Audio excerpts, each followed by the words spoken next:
حد مش بمواصفات كهربا لكن بمواصفات لعيب تاني. بيعمل ايه اللعيب التاني؟ بيقف على الكوره، محطه، هداد تقيل، وحش الوحوش يعني.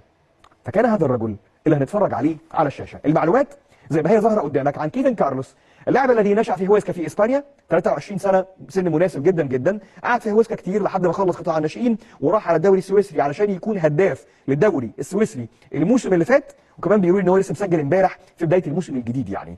واحد من هدافين الدوري السويسري بالاشتراك مع اسمين كمان. سر القوه اللي خلت كولر يقول ان الراجل ده يكون على راس القايمه اللي ممكن تيجي الاهلي في الفتره الحاليه، نتابع مع بعض على الشاشه ونشوف الراجل ده الى اي مدى هو قوي.